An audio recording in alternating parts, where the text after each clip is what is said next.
Change our citizenship by the blood of Jesus.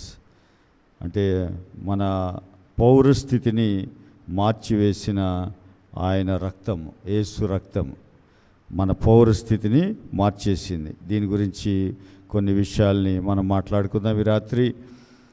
మరి నిజంగా మీరందరూ ఇలా రావడం ఎంతో సంతోషం. ఎందుకంటే పగలంతా డ్యూటీ చేసుకుని మరలా ఈ టైంకి ఈ వారమంతా క్రమంగా అందరూ వచ్చారు. ఇంకా రావాల్సిన వారు ఉన్నారు, బహుశా మార్గంలో ఉండొచ్చు. దయచేసి గమనించండి, మన పౌరస్థితిని సిలువ మార్చేసింది. మనం గమనిస్తే సాధారణంగా అమెరికా వెళ్తారు ఎంఎస్ చేయడానికి, లేకపోతే ఉద్యోగరీత్యా అమెరికా వెళ్ళాలని చాలామంది ఆశపడతారు. వెళ్ళినప్పుడు ఏమనుకుంటారంటే ఎంఎస్ చేసి వచ్చేయాలనుకుంటారు. కానీ అక్కడికి వెళ్ళిన తర్వాత గ్రీన్ కార్డు కోసం ట్రై చేస్తారు. ఖచ్చితంగా గ్రీన్ కార్డు కావాలని. ఎందుకనంటే ఎందుకు అలా ప్రయత్నం చేస్తారంటే ఈ కంట్రీ కంటే వాళ్ళకి అక్కడ బెనిఫిట్స్ ఎక్కువ ఉన్నాయి. వాళ్ళకి అక్కడ చాలా అన్ని రకాలుగా వారికి చాలా సౌకర్యంగా ఉంటుంది. అందుకని చాలామంది మీరు గమనించండి, అమెరికా వెళ్ళాక అక్కడ ఏదో ఒక రకంగా ఎంఎస్ చేసి ఉద్యోగం సంపాదించుకొని అక్కడ గ్రీన్ కార్డ్ సంపాదించుకోవడానికి ట్రై చేస్తారు. ఎందుకనంటే ఆ దేశంలో ఇక్కడికంటే ఎక్కువ ఫెసిలిటీస్, లేకపోతే శాలరీ, లేకపోతే అన్ని విధాలుగా బాగుంటుందని అక్కడే ఉండడానికి ఇష్టపడతారు. అయితే అలాగే దేవుడు మనం వీళ్ళు భూమి మీద పుట్టించాడు. పుట్టించిన తర్వాత మన ప్రయాస అంతా చూసిన తర్వాత నా బిడ్డలకి పౌరసత్వం మార్చేయాలి. ఎందుకనంటే ఈ భూమి మీద పౌరసత్వంతో బ్రతికితే మనం చూడండి, ఇప్పుడు ఈ నెల నుంచో వచ్చే నెల నుంచో కరెంటు తెల్ల కార్డు ఉంటే 200 బిల్లు వస్తే 200 యూనిట్లు ఉంటే కట్టనవసరం లేదు. అలాగే సిలిండర్ 500 తెల్ల కార్డు ఉంటే. అంటే సిటిజన్షిప్ అంటే ఆ వైట్ కార్డు హోల్డర్ అయితే ఆయనకి బెనిఫిట్స్ ఉంటాయి. ఇప్పుడు క్రిస్టియన్స్గా మనకి ఏముండవు, బీసీసీ అని ఉంటే ఏముండవు, ఆ కార్డు కూడా ఉండదు. అయితే దేవుడు ఇదంతా దేవునికి తెలిసి నా బిడ్డలు, నన్ను నమ్మిన బిడ్డలు వారి స్థితిని మార్చేయాలి, వారి పౌరస్థితిని మార్చేయాలి. ఎక్కడ అంటే సాధారణంగా మనం మతపరంగా ఏం నేర్చుకున్నామంటే పరలోకం వెళ్ళిన తర్వాత మన పౌరస్థితి మార్చబడుతుందని మనం అనుకుంటాం. కానీ ఈ రాత్రి దేవుడు మనతో మాట్లాడే మాట ఏంటంటే ఈ భూమి మీద ఉన్నప్పుడే ఎప్పుడైతే యేసు క్రీస్తు రక్తమును అంగీకరించామో ఆ క్షణంలోనే మన పౌరస్థితి మార్చబడింది. హల్లెలూయా, హల్లెలూయా. ఎందుకనంటే మీరు గమనించండి, మన పౌరస్థితిని ఎందుకు మార్చాడంటే ఇక్కడ మన పడుతున్న శ్రమలు, ఇబ్బందులు, అనారోగ్యాలు, పేదరికము, వీటన్నిటినీ పరలోక సంబంధంగా మార్చేయాలి. అంటే ఇక్కడ బ్రతుకుతూనే పరలోక సంబంధం నుంచి నీకు సప్లై రావాలి, అక్కడి నుంచి రావాలి. అందుకే పరలోక ప్రార్థన చేస్తాం. ఏమని చెప్పండి ఒకసారి. నీ రాజ్యము వచ్చునుగాక. అంటే ఎక్కడే ఉండి ప్రార్థన చేస్తున్నాం మనం? ఈ భూమి మీద ఉండే ఆయన రాజ్యం కొరకు, అంటే పరలోక రాజ్యం కొరకు ప్రార్థన చేస్తున్నాం. అయితే యేసయ్య రావడమే పరలోక రాజ్యం రావడం. అందుకని మన సిటిజన్షిప్ని మార్చడానికి వచ్చాడు యేసయ్య.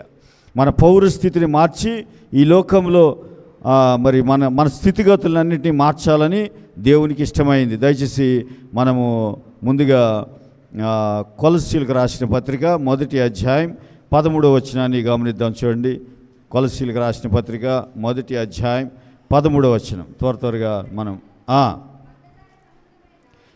అంధకార సంబంధమైన అధికారంలో నుండి విడుదల చేసి తాను ప్రేమించిన తన కుమారుని యొక్క రాజ్య నివాసులుగా చేసెను. ఆ కుమారుని యందు మనకు విమోచనము అనగా పాప క్షమాపణ కలుగుచున్నది.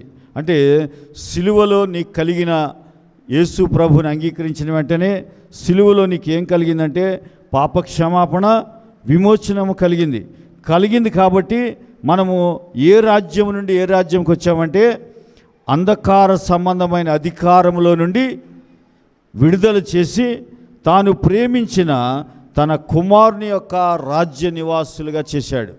అంటే మనం ఈ లోకంలోనే ఉంటాం, కానీ కుమారుని రాజ్యంలో నుంచి మనకు సప్లై చేయబడతా ఉంటుంది. ఆ అధికారంతో మనం ఇక్కడ బ్రతుకుతాం. హల్లెలూయా, హల్లెలూయా. అంటే సిలువలో ఈ ఈ యొక్క కార్యం జరిగింది. దయచేసి గమనించాలి. ఎందుకనంటే ఆయన ఎప్పుడైతే అంగీకరిస్తామో, అంగీకరించగానే కుమారుని యందు మొదటిగా మనకు విమోచన కలిగింది. విమోచనము, పాప క్షమాపణ కలిగాయి కాబట్టి మనకి ఏమైందంటే అంధకార సంబంధమైన అధికారంలో నుండి విడుదల చేసి మనము ఆయన కుమారుని యొక్క రాజ్య నివాసులుగా, తను ప్రేమించిన కుమారుడు యేసు ప్రభువారు ఆయన రాజ్య నివాసులుగా మన స్థితిని మార్చేశాడు. ఇప్పటి నుంచి మనము ఏదో మన ఓటర్ ఐడితోనో లేకపోతే మన పాన్ కార్డుతోనో బ్రతకాల్సిన అవసరం మనకు లేదు. అంటే అవి అవసరం లేదా అంటే ఈ లోకానుసారంగా మనం తీసుకుంటాం, కానీ అవి మన ఆధారం కాదు, అవి మన జీవితం కాదు. మన జీవితం అంతా పైనుండి సప్లై అవుతూ ఉంటుంది. పైనుండి సప్లై నిజంగా జరుగుతుందా అంటే ఖచ్చితంగా జరుగుతుంది. మీరు పాత నిబంధనలోనే జరిగింది. గొర్రె పిల్లని బలిస్తేనే మన్నా కురిసింది. హల్లెలూయా. కాబట్టి రక్షకుడు వచ్చి సిలువలో బలి అర్పణ జరిగింది. కాబట్టి మన్నా తినియును మీరు చనిపోయారు, కానీ మీ పితరులు చనిపోయారు, కానీ నన్ను తినివాడు ఎన్నడూను చనిపోడు. కాబట్టి సప్లై ఖచ్చితంగా వస్తుంది. కానీ మనం ఏం నమ్మాలంటే యేసయ్య రక్తము ద్వారా, ఆయన సిలువ కార్యముని బట్టి మన పౌరస్థితిని మార్చేశాడు. దయచేసి ఇంకో రిఫరెన్స్ని మనం చూద్దాం. చూడండి, ఎఫెసీ పత్రిక 6వ అధ్యాయం 12వ వచనం. ఎఫెసీ పత్రిక 6వ అధ్యాయం 12వ వచనం. ఎలాగనగా మనం పోరాడునది శరీరాలతో కాదు,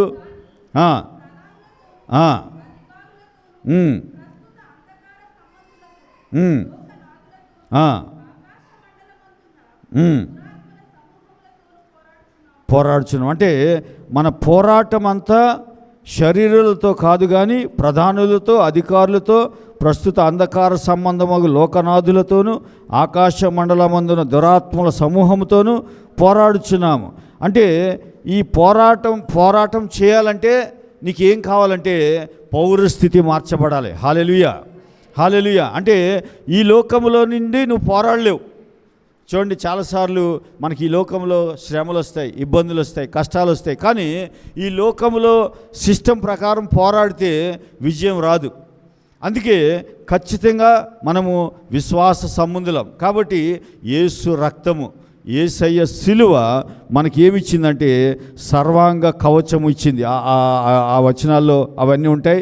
కానీ అంటే వీటన్నిటితో మనం పోరాడాలంటే మన పౌరస్థితి మార్చబడకుండా మనం పోరాటం చేయలేం, మనం బ్రతకలేం. అందుకే సిలువ కావాలి, అందుకే రక్తం కావాలి. చూడండి, 2వ పేతురు పత్రిక 1వ అధ్యాయం 11వ వచనం. 2వ పేతురు పత్రిక 1వ అధ్యాయం 11వ వచనం.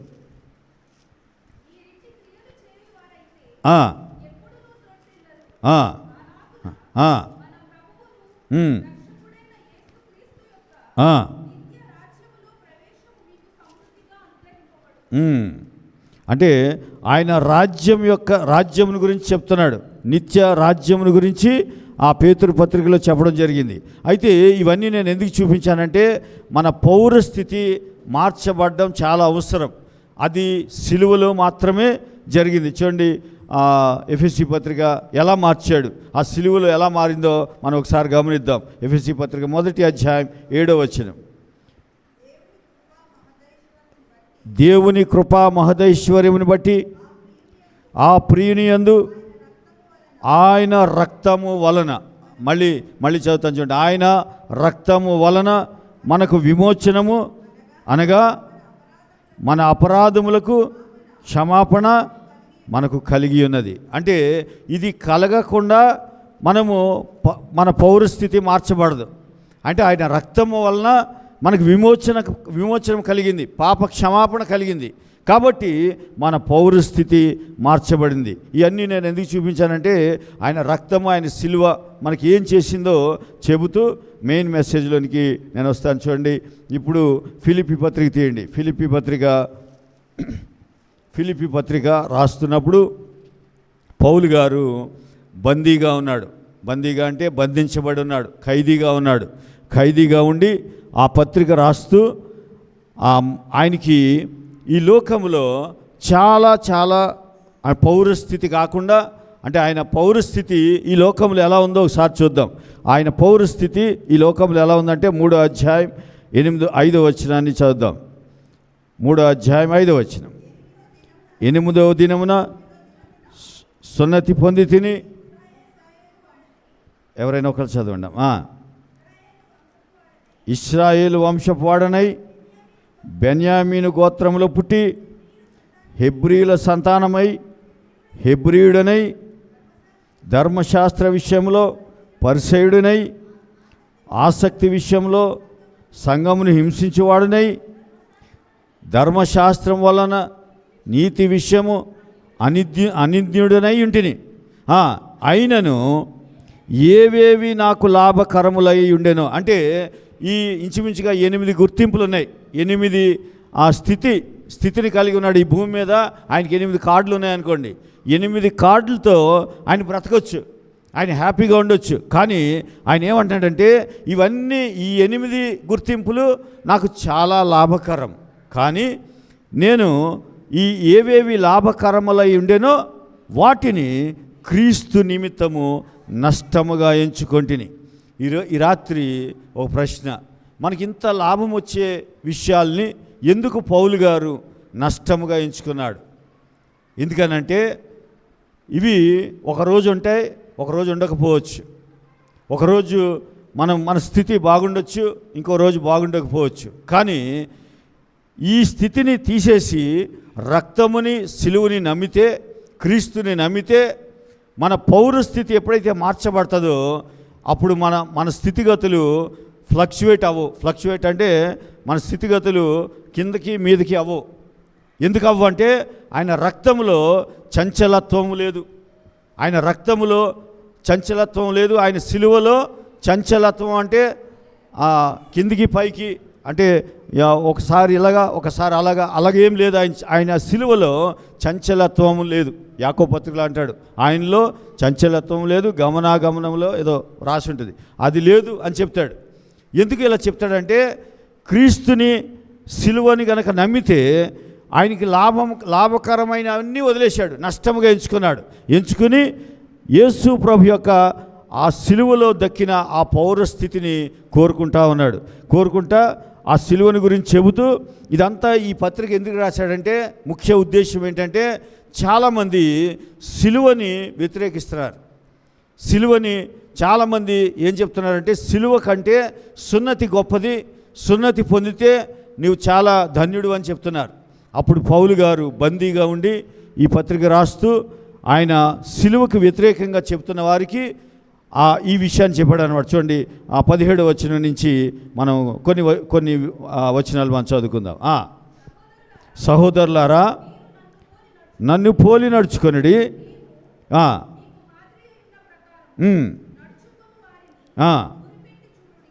గురిపెట్టి చూడుడి.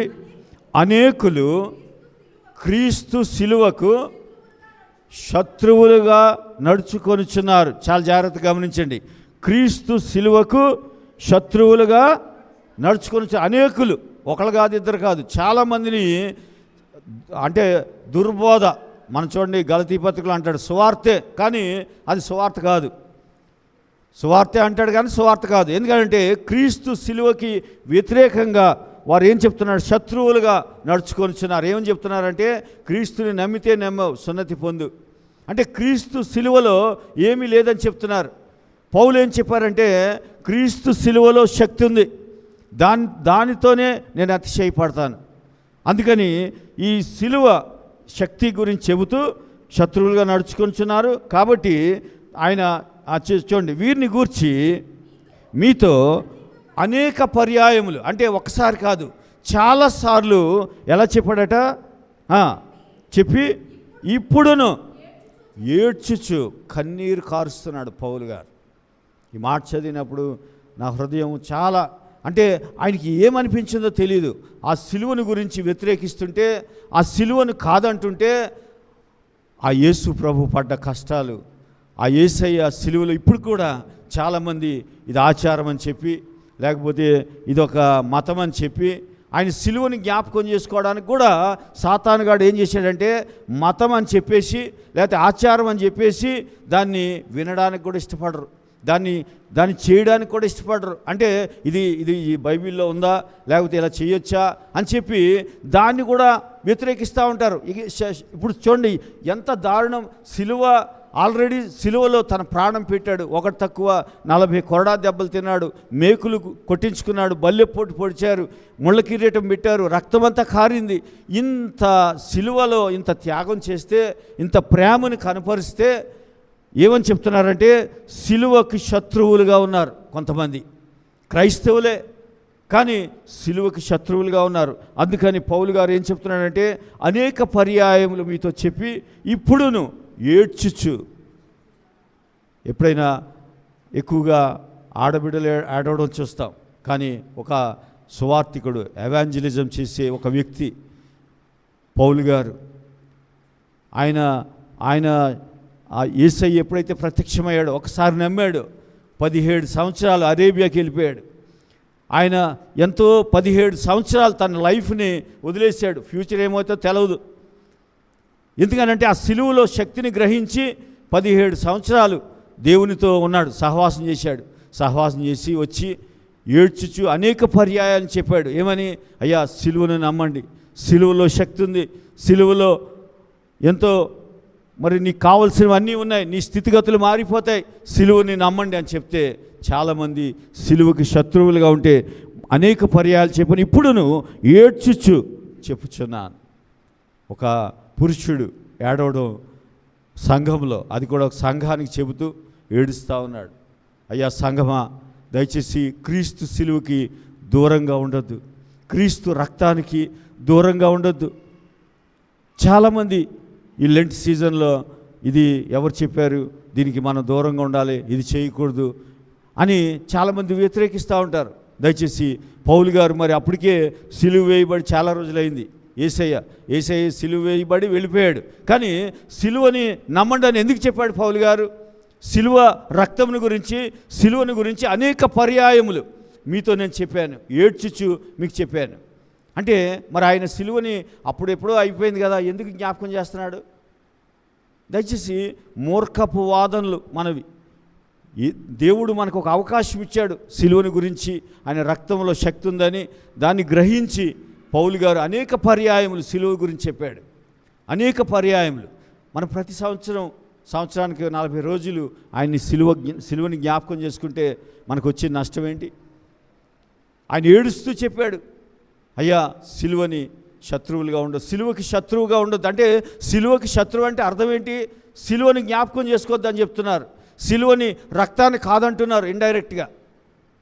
అది భరించలేక ఆయన గుండె పగిలి ఆయన చెప్తున్నాడు, ఏడుస్తూ కన్నీరు కారుస్తూ, మరలా మీకు ఇప్పుడును చెబుతున్నాను ఏమనంటే చూడండి తర్వాత చూడండి, నాశనమే వారి అంతము, వారు కడిపేవారు దేవుడు, వారు తాము సిగ్గుపడవలసిన సంగతుల యందు అతిశయపడుచున్నారు, భూ సంబంధమైన వాటి అందే మనస్సు నుంచుచున్నారు. అంటే భూ సంబంధమైన వాటి అందే అంటే ఏవో కొన్ని పద్ధతులు పెట్టేసుకుని ఇలాగే ఉండాలి అలాగే ఉండాలని చెప్పి ఆ భూ సంగతులైన విషయాల్లో మాత్రమే మనసు పెట్టుకున్నారు.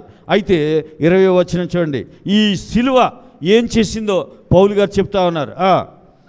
మన పౌరస్థితి పరలోకమునందుది. అయ్యా సిలువను నమ్మిన ప్రతి ఒక్క వ్యక్తి, సిలువ రక్తముని నమ్మిన ప్రతి వ్యక్తి పౌరస్థితి ఎక్కడుంది? పరలోకంలో ఉంది.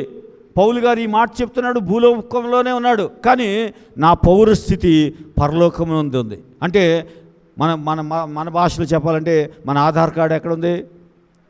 పరలోకంలో ఉంది. ఆ పరలోకం నుంచి మనం రూల్ చేయబడతా ఉంటాం. ఆయన రక్తాన్ని, ఆయన సిలువని నమ్మితే. సిలువకి వ్యతిరేకంగా ఉంటే నీ పౌరస్థితి ఉంటుంది కానీ పనిచేయదు. చూడండి, కొన్నిసార్లు మనము వైట్ రేషన్ కార్డు లేకపోతే ఏదైనా ఉంటే ఆడు తంబు ఏదో స్కాన్ చేస్తాడు, స్కాన్ చేస్తే ఉన్నా సరే పనిచేయదు. కొన్నిసార్లు ఉంటుంది కానీ మనం తంబేస్తే యాక్సెప్ట్ చేయదు, అది ఎందుకో తెలియదు. కానీ అలాగే నువ్వు క్రైస్తవుడు అవ్వచ్చు, క్రైస్తవుడు అవడం పెద్ద విషయం కాదు, ఆ పేరు పెట్టుకోవడం పెద్ద విషయం కాదు. కానీ సిలువను అంగీకరించకుండా, సిలువ రక్తానికి దూరంగా ఉంటే, సిలువకి ఇది నాకు వద్దులే, ఇది పాటించిన అవసరం లేదు, లేకపోతే పాటించిన అవసరం లేదు అంటే ఇక్కడ దాని అర్థం ఏంటి?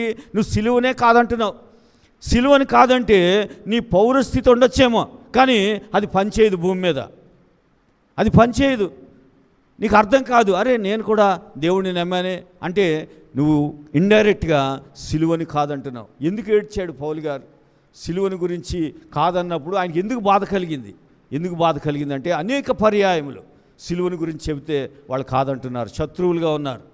దాని గురించి ఆయన దుఃఖం వచ్చి, సిలువని గురించి దుఃఖం వచ్చింది ఆయనకి. చాలాసార్లు ఏడుస్తూ ఉంటారు సిలువని గురించి చెప్తే. కానీ కొంతమంది అంటారు, అంత అవసరం అంటారా? ఎప్పుడో చనిపోయి తిరిగి లేచాడంటే ఎస్ లేచాడు. మరి పౌలు గారు ఎందుకు ఏడ్చాడు? ఎందుకు ఏడ్చాడంటే ఆయన చూపిన ప్రేమ, ఆయన చూపిన ఆ సిలువలో ఆయన చూపిన కనికరం మర్చిపోలేక అదే మనల్ని బ్రతికిస్తూ ఉంది. ఆ సిలువ కార్యమే లేకపోతే మనకు రక్షణే లేదు, రక్షణ లేదు, దేవునితో సహవాసమే లేదు, ఆయనతో సమాధానమే లేదు. కాబట్టి సిలువ లేకుండా మన జీవితం లేదు. అందుకే ఆయన చూడండి, మన పౌరస్థితి పరలోకమందున్నది, అక్కడ నుండి ప్రభు అయిన యేసు క్రీస్తు అను రక్షకుని నిమిత్తము కనిపెట్టుకొనిచున్నాము. లోకంలో ఉన్నాడు కానీ రక్షకుడు ఎక్కడున్నాడు? పరలోకంలో ఉన్నాడు. ఆయన కొరకు కనిపెట్టుచున్నాము. నా స్థితి అక్కడే ఉంది, అక్కడ నుండి ఇక్కడ కనిపెడుతున్నాడు. మీరు జాగ్రత్తగా గమనించాలి ఆ మాటలు. అక్కడ ఉన్నాడట అంటే పౌలు గారు ఉన్నది ఎక్కడ? భూమి మీదే. కానీ అక్కడ నుండి నా పౌరస్థితిని గమనించుకుంటున్నాను క్రీస్తునందు. అది ఎలా జరుగుతుంది చూడండి. సమస్తమును అంటే ఆ పౌరస్థితిలో ఉన్న పవర్ ఏంటంటే సమస్తమును తనకు లోబర్చు కొనజాలిన శక్తిని బట్టి. అంటే యేసు క్రీస్తు సిలువకి సమస్తమును లోబర్చు కొనజాలిన శక్తి ఉంది. హల్లెలూయా, హల్లెలూయా. అంటే ఆ సిలువలో ఎంత శక్తి ఉందంటే, ఎందుకు ఏడ్చాడు పౌలు గారు అంటే సమస్తమును లోపర్చుకొనజాలిన శక్తిని బట్టి ఆయన మన దీన శరీరమును తన మహిమ గల శరీరముగా సమరూపము గల దానిగా మార్చును. అంటే మార్పు కావాలంటే, నీ జీవితంలో మార్పు కావాలంటే సిలువను ఆశ్రయించాలి. సిలువని ఖచ్చితంగా నువ్వు మనం అంటే 40 రోజులే చెప్తున్నాం, కానీ ప్రతి దినము నువ్వు జ్ఞాపకం చేసుకోవాలి. పౌలు గారు నా అతిశయము సిలువలో ఉందన్నాడు. నా అతిశయమే సిలువ, అంతే. సిలువలో ఎంత శక్తి ఉంటే ఆ మాటలు చెప్తాడు. పౌలు గారు ఏడ్చాడు. నాకు ఆ మాట చదివినప్పుడు అనిపించింది, ప్రభా మేము కొన్నిసార్లు తెలుసో తెలియకో మేమేదో జ్ఞానులమని చెప్పి కొన్నిసార్లు వ్యతిరేకిస్తూ ఉంటాం. కొన్నిసార్లు నీ సిలువని దూరంగా ఉంటాం, నీ సిలువకి, నీ రక్తానికి దూరంగా ఉంటాం. కానీ దాంట్లో ఏముందంటే లోపర్చుకొన జాలిన శక్తి ఉంది. హల్లెలూయా. అంటే ఏదైనా లోబడుతుంది నీకు. ఒకవేళ నువ్వు సిలువకి లోబడితే సిలువ శక్తి నీలోకి వచ్చి నీ పౌరస్థితిని మార్చేస్తుంది. నీ పౌరస్థితి ఎప్పుడైతే మార్చబడుతుందో, మార్చబడిన వెంటనే నీ లోకములో ఏదైనప్పటికీ లోపర్చుకొన జాలిన శక్తి ఆ సిలువలో ఉంది. హల్లెలూయా. కాబట్టి ఎప్పుడు కూడా దానికి వ్యతిరేకంగా మనం ఉండకూడదు. ఆ రక్తాన్ని, ఆ సిలువని రోజుకి ఒక్కసారైనా ధ్యానించుకోవాలి. ఈ 40 రోజులే కాదు, 365 రోజులు మనం బ్రతికినంత కాలము ఆ సిలువలో అతిశయించాలి. అందుకే ఆయన చెప్తున్న మాట, ఈ లోపర్చుకొన జాలిన శక్తిని బట్టి ఆయన మన దీన శరీరం మహిమగల దానిగా చేసేస్తాడు. కాబట్టి దయచేసి గమనించండి, ఈ రోజున ఈ సిలువని మనం ఎప్పుడు కూడా మన పౌరస్థితిని మార్చేసింది. ఇది గమనంలో ఉంటే ఎప్పుడు కూడా మనం జయించే వ్యక్తిగా ఉంటాం. ఈ లోకము నీకు లోబడుతుంది, లోకమే నీకు లోబడుతుంది. లోకములో పేదరికం ఉందా? లోబడుతుంది. లోకములో అనారోగ్యం ఉందా? నీకు లోబడుతుంది. లోకములో అసమాధానం ఉందా? నీకు లోబడుతుంది. అంటే లోబడంది ఏది లేదు. ఒక్కసారి నువ్వు సిలువని అంగీకరిస్తే నీ సిటిజన్షిప్ మారిందంటే నువ్వు పరలోకం నుండి నీ లైఫ్ అంతా ఆపరేట్ చేయబడుతూ ఉంటుంది. హెవెన్ నుంచి ఆపరేట్ చేయబడుతూ ఉంటుంది. ఒకసారి మన ఆత్మీయ తండ్రి విలియం కేరీ గారు చెప్పారు క్రిస్మస్ సందేశంలో, పరలోకము నిఘా మన మీద ఉంటుందని చెప్పారు. మీకు ఎంతమంది గుర్తుందో నాకు తెలీదు. పరలోకము నిఘా మన మీద పనిచేస్తూ ఉంటుంది. అంటే మనం దేవుని బిడలం. సిలువను అంగీకరిస్తే నీ గురించి మేబీ ఎవరు పట్టించుకోకపోవచ్చు, నీ స్థితిగతులు ఎవరు చూడకపోవచ్చు. ఒకవేళ నా తరపున ఎవరు లేరని నువ్వు బాధపడుతూ ఉండొచ్చు. అయ్యో నన్ను ఒంటరిగా వదిలేశారే అని నువ్వు బాధపడుతూ ఉండొచ్చు. కానీ నువ్వు దేని యందు అతిశయపడాలంటే, సిలువని నమ్మాను నేను, ఆయన రక్తమును ఆశ్రయించాను, ఆ రక్తముతో నాకు విమోచన జరిగింది. సిలువను బట్టి అంధకార సంబంధమైన రాజ్యము నుండి, అధికారం నుండి విడుదల చేయబడి నేను కుమారుని రాజ్య నివాసిగా చేయబడ్డాను అనే గమనం నీకు రాగానే నీ పౌరస్థితి చేంజ్ చేయబడుతుంది, నీ సిటిజన్షిప్ మారిపోద్ది. మారిపోగానే నీకు ప్రతిదీ లోబడుతుంది. హల్లెలూయా, హల్లెలూయా. నీకు ఏది కూడా నీకు వ్యతిరేకంగా పనిచేయడానికి వీల్లేదు. కానీ ఎందుకు పనిచేస్తున్నాయి మరి వ్యతిరేకంగా అంటే, నీకు ఈ గమనం లేదు, ఈ సిలువ గమనం మనకు లేదు. సిలువలో ఇంత శక్తి ఉందని, సిలువ మన సిటిజన్షిప్ని మార్చేసిందని మనకు తెలియదు. అందుకని మన జీవితంలో కొన్నిసార్లు శోధనలు, కొన్నిసార్లు ఇబ్బందులు కలుగుతూ ఉంటాయి. దయచేసి గమనించండి. మీకు ఒక విషయాన్ని చెప్పి మనం ముగించుకుందాం త్వరగా. ఈ సిలువలో ఎంత శక్తి ఉందంటే, లూకా సువార్త 23వ అధ్యాయం 39 నుంచి 43 వరకు చదువుకుందాం. లూకా సువార్త 23వ అధ్యాయం, అందరూ తీయండి దయచేసి. 23వ అధ్యాయం 39 నుంచి 43 వరకు చదువుకుందాం. అక్కడ యేసయ్య సిలువ కార్యము జరుగుతూ ఉంది, ఆ కల్వరి కొండలో జరుగుతూ ఉండగా చూడండి, చదవండి అమ్మా. వేలాడవేయబడిన ఆ నేరస్తులలో ఒకడు ఆయనను, అంటే యేసయ్య కల్వరి కొండలో ఇటొక దొంగ ఇటొక దొంగ, ఇద్దరు దొంగలు పాపంగా మార్చబడి సిలువలో వేలాడుతున్నాడు యేసయ్య. రెండు వైపులా ఇద్దరు దొంగలు ఉన్నారు.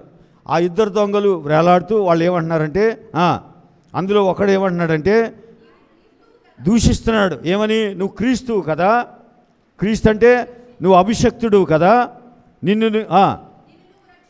నిన్ను నువ్వు రక్షించుకొనము, మమ్మును కూడా రక్షించు. అంటే మనదంతా ఇలాగే ఉంటుంది. మనం ఏమంటామంటే, అయ్యా నిజంగా సిలువలో శక్తి ఉంటే ముందు ఇది జరగని చూద్దాం అంటే నమ్మకుండా మన క్రైస్తవ జీవితం అంటేనే నీతిమంతుడు విశ్వాస మూలముగా జీవించును. అంటే మనం ఇంకా వేరే మెటీరియల్తో మనం బ్రతకలేం. మనం బ్రతికేదే విశ్వాసంతో. విశ్వాసమే మన లైఫ్. కాబట్టి నమ్మాలంతే. నమ్మకుండా మనం ఏమంటామంటే అది జరిగితే అప్పుడు నమ్ముతానంటాం. అయినా ఆయన కనికర సంపన్నుడు. కొన్నిసార్లు అలా కూడా కార్యాలు చేస్తాడు. సరే నా బిడ్డ నమ్ముతుందని కార్యాలు చేస్తాడు. అప్పుడు కూడా మనం కఠినంగా అయిపోతాం. అయినా ఆయన కనికర సంపన్నుడు. చూడండి, ఆ దొంగ ఏమన్నాడంటే, నిన్ను నువ్వు రక్షించుకో అని చెప్పి మమ్మల్ని కూడా రక్షించని చెప్పాడు. తర్వాత చదవండి అమ్మ. అయితే రెండో వాడు వానిని గద్దించి, అదే శిక్షావిధిలో ఉన్నావు గనుక దేవునికి భయపడవా? మనకైతే ఇది న్యాయమే, కానీ ఈయన ఏ తప్పిదము చేయలేదని చెప్పి, అంటే ఈ దొంగ ఇంకో దొంగ చెప్పిన మాట ఏంటంటే, ఈయన ఏ తప్పిదము చేయలేదు కానీ శిక్షను అనుభవిస్తున్నాడు. అంటే నాకు బదులుగా ఈ శిక్షని అమలుపరుస్తున్నారు ఈయన మీద అని గ్రహించాడు. సిలువని గ్రహించాడు.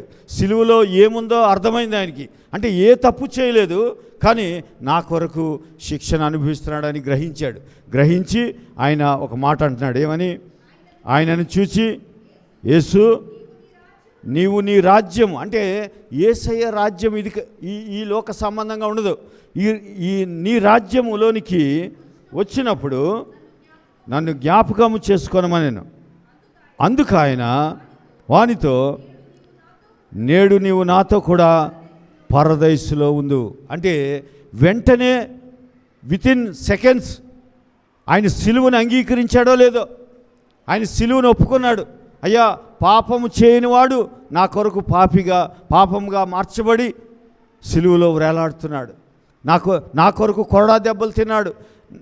నేనంటే తప్పు చేసి శిక్ష అనిపిస్తున్నాను, కానీ ఈయన ఏ నేరము చేయలేదు. కాబట్టి ఈయన పరిశుద్ధుడు, నా కొరకే ఈ సిలువ మరణం అని నమ్మాడు. నమ్మి ఆయనతో అన్నాడు, అయ్యా నీ రాజ్యములో నన్ను కూడా జ్ఞాపకం చేసుకో అనగానే పౌరస్థితి వెంటనే మారిపోయింది. ఆ దొంగ యొక్క పౌరస్థితి వితిన్ సెకండ్స్లో మారిపోయింది. ఆయన ఏమి అంటే ఆయనకి అంత టైం లేదు, బాప్తిసం తీసుకున్నాడో లేకపోతే అంతకుముందే తీసుకున్నాడో మనకు తెలియదు, ఆ వివరాలు మనకు తెలియదు. కానీ ఆయన ఏం చేశాడో మనకు తెలియదు, కానీ నమ్మాడు అంతే. ఆ సిలువను నమ్మాడు. ఆ సిలువ కార్యంలో కల్వరి కొండలో యేసు ప్రభు యొక్క సిలువని నమ్మాడు. ఆ సిలువలో శక్తి ఉందని నమ్మాడు. నమ్మి అడిగాడు యేసయ్యని. చూడండి, మీరు ఒకడేమన్నాడు, ఈయనే సిలువలో ఉన్నాడు, ఇంకా నన్నేం రక్షిస్తాడు, నాకేం రక్షణ అని సిలువలో శక్తి లేదని నమ్మాడు. ఇంకో వ్యక్తి లేదు, సిలువలో శక్తి ఉందని నమ్మాడు. నమ్మి ఆయన్ని కోరాడు. సిలువలో వేలాడుతున్నా కూడా మనమైతే అడగపోదుమేమో, సిలువలో వేలాడి తిరిగి లేచాడు. లేచాక కూడా నమ్మడానికి చాలామంది కష్టపడుతున్నారు. కానీ ఇంకా సిలువలోనే వేలాడుతున్నాడు ఆయన. ఇంకా సిలువలో నుంచి దించలేదు. దించకముందే నమ్మేశాడు. నమ్మేసి ప్రభా నీతో పాటు నన్ను జ్ఞాపకం చేసుకో అన్నాడు. అంటే వెంటనే యేసయ్య రాజ్యంలోనికి పౌరస్థితి మారిపోయింది. హల్లెలూయా, హల్లెలూయా. గట్టిగా చప్పట్లు కొడదాం యేసయ్యకి. ఆ సిలువ శక్తి ఆ దొంగ యొక్క పౌరస్థితిని మార్చేసింది. దయచేసి గమనించండి.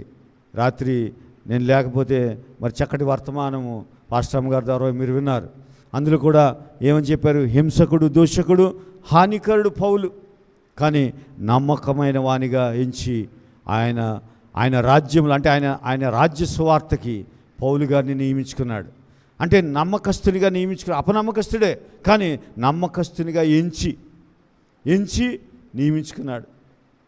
నియమించుకుని ఆయనకు అప్పగించాడు. అంటే పౌరస్థితి మారిపోయింది. ఇలా బైబిల్లో అంగీకరించిన ప్రతి వ్యక్తి చూడండి, పౌలు గారట ఆయన ఎప్పుడైతే దేవునితో మరి 17 సంవత్సరాలు అక్కడే ఉండిపోయి దేవునితో సహవాసం చేసి వచ్చాడో, వచ్చిన తర్వాత ఆయన మామూలు మనిషిగానే బ్రతుకుతున్నాడు భూమి మీద. కానీ ఆయన బట్టలు తాగితే చాలు స్వస్థతలు, ఆయన బట్టలు తాగితే చాలు. ఆయన అసలు ఎలా ఉందంటే ఆయన పవర్, ఆ సిలువ శక్తి ఆయనలోంచి విడుదల చేయబడతా ఉంది. ఆయనకి తెలీదు, కానీ ఆ శక్తి విడుదల చేయబడతా ఉంది. అందుకే ఆయన అన్నిసార్లు చెప్పాడు, సిలువ యందు తప్ప నేను మరి దేని యందును అతిశయపడుట నాకు దూరమవునుగాక. నాకు ఇంకేమొద్దు, ఈ లోకంలో బ్రతికినంతకాలము ఆ సిలువలోనే అతిశయపడతాను. ఎందుకంటే దాంట్లో శక్తి నాకు తెలుసు, అది ఎంత శక్తివంతమైందో నాకు తెలుసు. ఇంకో దగ్గర అంటాడు ఏమనంటే, ఒకవేళ ఆ సిలువలో ఇంత శక్తి ఉందని తెలిస్తే ఆయన సిలువ వేయకపోదురు. అంటే సిలువ వేయకపోతే మనకేం లేదు, విడుదల లేదు, రక్షణ లేదు. మనము అంధకారంలోనే ఉంటాం. అంధకారంలోనే ఉండి ఈ దేవుని రాజ్య నివాసులుగా మార్చబడే అవకాశమే లేదు. కానీ దేవుని గొప్ప ప్రణాళిక ఆ సాతానుగాడికి అర్థం కాక యేసు ప్రభుని సిలువెక్కిస్తున్నారు అనుకున్నాడు. కానీ మన పౌరస్థితిని మార్చేసి మన గుర్తింపునే మార్చేస్తున్నాడు యేసయ్య అనుకోలేదు. అనుకుని ఉంటే సిలువ వేయకపోదురట. దయచేసి గమనించండి. అందుకే ఈ రాత్రి ఈ దొంగ నిజంగా ఒక దొంగ ఏమో ఇద్దరూ తప్పులు చేశారు, కానీ ఒక దొంగ రియలైజ్ అయ్యాడు. ఏమనంటే యేసయ్య సిలువలో శక్తి ఉంది. యేసయ్యలో ఆయన పాపము చేయకుండానే సిలువ వేశారంటే ఈ సిలువ దేని కొరకు అర్థం చేసుకుని ప్రభా, ఇప్పుడు శక్తి లేనివాడిని శక్తి ఏమని అడుగుతారా? అడగరు. కానీ ఈ దొంగకి ఏం అర్థమైంది, యేసయ్య సిలువలో శక్తి ఉంది కాబట్టి ఈయన ఖచ్చితంగా ఈయన జ్ఞాపకం చేసుకుంటే చాలు, నా జీవితంలో నా స్థితి మారిపోద్ది, హల్లెలూయా అని నమ్మకంతో అడిగాడు. అడగగానే నేడు నాతో నీవు కూడా పరదైసులో ఉండు. ఎంత నిజంగా ఇది చదివినప్పుడు పౌలు గారు అందుకే ఆయన ఏడుస్తూ సంఘానికి చెప్తున్నాడు. ఏమనంటే, అమ్మ సిలువకి శత్రువులుగా ఉండొద్దు. ఎందుకంటే మన పౌరస్థితి దాంట్లోనే ఉంది. మన ఈ లోకంలో మనం జయించాలంటే, దేన్నైనా జయించాలంటే ఆ శక్తి సిలువలోనే ఉంది. ఆ సిలువలోనే మనకు విడుదల ఉంది, మనకు విమోచన ఉంది. ఎఫెసీ పత్రికలో మనం చదివాం, ఆయన రక్తము వలన మనకు విమోచనం కలిగింది. కొలస్సీ పత్రికలో అన్నాడు, ఆయన రక్తము వలన మనకు విమోచన, పాప క్షమాపణ కలిగింది. ఇది కలిగింది కాబట్టి మన పౌరస్థితి మారిపోయింది. అందుకే మనం ఇక్కడే ఉంటాం, కానీ మనకు కావాల్సినవన్నీ పరలోకం నుండి ఆపరేట్ చేయబడతా ఉంటాయి. ఇది నమ్మాలి. మనం నమ్మకుండా ఏం చేస్తామంటే, మీరైతే ఇక్కడికి వచ్చిన వారందరూ నమ్మారని నేను నమ్ముతున్నాను. ఎందుకంటే సిలువలో శక్తి ఉందని నమ్మి వచ్చారు మీరు. మీకు మీ సంఘంలో ఈ సిలువ ధ్యానాలు మొదలుపెట్టిన తర్వాత మీకు నేను ఒకటి చెప్పాను, నాకు ఆ ప్రేరేపణ ఇస్తే చెప్పాను. ఏమని? అమ్మ, మీకు ఏదైనా కష్టం ఉంటే, బాధ ఉంటే ఒక కాగితం మీద రాసుకుని, ఎవరికి, నాకు కూడా చెప్పొద్దు, నీ భర్తకి చెప్పొద్దు, నీ భార్యకి చెప్పొద్దు, అది మీ చేతిలో పెట్టుకోండి. నేను ప్రార్థించినప్పుడు దేవుని మీద నమ్మకంతో సిలువలో శక్తి ఉందని నమ్మి అది పెట్టుకోండి అని చెప్పానో లేదో, చాలామందికి ఆల్రెడీ కార్యాలు జరిగిపోయాయి. మాకు సీక్రెట్గా వచ్చి చెప్తూ ఉంటారు పాస్టర్ గారికి, జరిగిపోయింది, కానీ అప్పుడే ఎవరికి నాకు ఎక్కడ ఉండలేక చెప్పేస్తున్నాను పాస్టర్ గారు, కానీ ఆ రోజు చెప్తాను, ఈస్టర్ రోజు అయిపోయింది, నేను అనుకున్న కార్యము అయిపోయిందని ఇప్పటికీ అనేక మంది సాక్ష్యాలు చెప్పారు. అంటే ఇది నా గొప్పతనం కాదు, లేదా పాస్టర్ గారి గొప్పతనం కాదు, చర్చి గొప్పతనం కాదు. ఇది ఎవరి గొప్పతనం? సిలువలో ఉన్న శక్తి విడుదల చేయబడింది. ఈ 40 రోజులు చెప్పిన మెసేజ్ చెప్పకుండా సిలువని గురించి చెప్తున్నా. ఆ సిలువలో ఎంత శక్తి ఉందో అది రోజు విడుదల చేయబడతా ఉంది. వాక్యము ద్వారా విడుదల చేయబడతా ఉంది. అది విడుదల చేయబడుతూ ఉండగా నీకు వ్యతిరేకంగా పనిచేసే ఏ శక్తి నిలబడదు. హల్లెలూయా, హల్లెలూయా. నేను చెప్తున్నాను, ఈ 40 రోజులు ముగించేసరికి ఏ వ్యక్తికి మీరు నిజంగా నమ్మకంతో ఆ సిలువలో శక్తి ఉందని వచ్చి ఉంటే ఖచ్చితంగా యేసయ్య కార్యాలు చేస్తాడు. హల్లెలూయా. కార్యాలు చేసేది ఆయనే. అందుకే అంటాడు ఫిలిప్పీ పత్రికలో ఒక మాట అంటాడు, చూడండి, మనం చదివి ముగించుకుందాం, త్వరగా ముగించుకుందాం, సమయం అవుతా ఉంది. ఫిలిప్పీ పత్రికలో చక్కటి మాట రాశాడు. ఆ ఫిలిప్పీ పత్రిక ఎప్పుడైనా ఇంటి దగ్గర చదవండి, చాలా బాగుంటుంది. ఆయన ఏమంటాడంటే 2వ అధ్యాయంలో 13వ వచనం, 2వ అధ్యాయం 13వ వచనం, ఎందుకనగా మీరు ఇచ్ఛయించుటకును, అంటే ఇచ్ఛయించుట అంటే మీరు కోరుకోవడం, అంటే కోరుకోవడానికి కూడా ఏముండాలి? దేవుని దయ ఉండాలి. కొంతమంది కోరిక పుట్టదు. అంటే పేదరికంలో ఉన్నారనుకో, ఈ పేదరికంలోనే అడ్జస్ట్ అయిపోదాంలే, ఇలాగే ఉండిపోదాంలే, అడ్జస్ట్ అయిపోతారు. కానీ దేవుడు అలా చెప్పట్లే. అంటే నీకు ఇచ్చ కలగలేదంటే అర్థం ఏంటి? ఆయన ఫేవర్ ఇంకా నీ మీదకి రాలేదని అర్థం.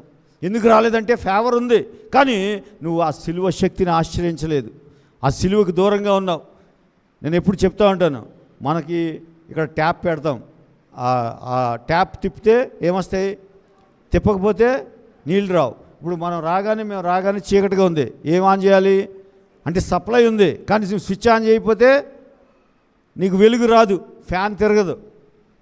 ఇప్పుడు అలాగని లోపలికి వచ్చి నాకు ఊపిరాడతలేదు, గాలి లేదు, చెమట వచ్చేసింది అంటే ఎవరు తప్పు? అది ఎవరు తప్పు చెప్పండి? ఎవరు తప్పు? పవర్ ఉంది, సప్లై ఉంది, కనెక్షన్ పెట్టాం, అన్నీ ఉన్నాయి, ఫ్యాన్ ఉంది, అది పనిచేస్తుంది, ఏం పాడవలేదు. కానీ ప్రాబ్లం ఏంటి? నువ్వు స్విచ్ ఆన్ చేయలేదు. అంటే సిలువ శక్తిని ఆశ్రయిస్తే వెంటనే ఆయన ఫేవర్ నీ మీదకి వస్తుంది. ఆయన ఫేవర్ లేకుండా నీకు ఇచ్చ కూడా పుట్టదు. ఇచ్చ అంటే కోరిక పుట్టాలన్నా ఆయన దయ కావాలి. అలాగే చూడండి, ఇచ్ఛయించుటకును కార్యసిద్ధి, అంటే నువ్వు కోరింది జరగాలన్నా ఇచ్చ, తర్వాత నీ కోరిక జరగాలన్నా కూడా ఏం కావాలట? తన దయా సంకల్పము నెరవేరుటకై మీలో కార్యసిద్ధి కలుగజేయువాడు దేవుడే. హల్లెలూయా. అంటే ఇచ్చ పుట్టించేవాడు ఆయనే, కార్యసిద్ధి కలుగు చేయువాడు ఆయనే. అంటే ఒకవేళ ఈరోజు నువ్వు ఒకసారి చెక్ చేసుకోండి, ఒకవేళ నీ పేదరికం పోవాలని నీకు లేదా, లేకపోతే నీకున్న సమస్య ఏంటో అది పోవాలని లేదంటే అర్థం ఏంటంటే మేబీ నువ్వు సిలువ శక్తికి దూరంగా ఉన్నావేమో. ఎప్పుడైతే ఆయన సిలువ దగ్గరికి వచ్చేస్తామో ఫేవర్ వచ్చేస్తా. చూడండి, అప్పుడు ఆ దొంగ మీదకి ఏమొచ్చింది? ఫేవర్ వలన వెళ్ళాడా, లేకపోతే ఆయన ఏదో భక్తి కార్యాలు చేస్తే వెళ్ళాడా? ఫేవర్ వచ్చింది అంతే. సిలువను అంగీకరించాడు, దయ వచ్చింది ఆ దొంగ మీదకి. యాక్చువల్గా దొంగ అనకూడదు, ఎందుకంటే దేవునితో పరదేశంలో ఉన్నాడు. దొంగ అనకూడదు, అది కూడా భయమే. ఎందుకంటే దేవునితో యేసయ్యతో పాటు పరదేశంలో ఉన్నాడు. ఆయన దొంగ అని కూడా అనకూడదు మనం. మనకన్నా ఆయన చాలా బెటర్, క్షణంలో కొట్టేశాడు సీటు. ఇప్పుడు ఎలక్షన్స్ వస్తున్నాయి, వాళ్ళు ఎన్ని తిప్పలు పడతారో, గెలవచ్చు, మేబీ లేకపోతే గెలవకపోవచ్చు. కానీ క్షణంలో పౌరస్థితిని మార్చేసుకున్నాడు. ఈ రాత్రి పౌలు గారు ఏడుస్తూ కన్నీటితో అనేక పర్యాయములు చెప్పాడు. ఆ వాక్యమే ఈ రాత్రి మరలా ఒకసారి నా ద్వారా దేవుడు మాట్లాడుతూ ఉన్నాడు. సిలువకి శత్రువులుగా ఉండొద్దు. సిలువ ఎందుకు శత్రువులుగా ఉండొద్దంటే మన పౌరస్థితిని మార్చే శక్తి సిలువలో ఉంది.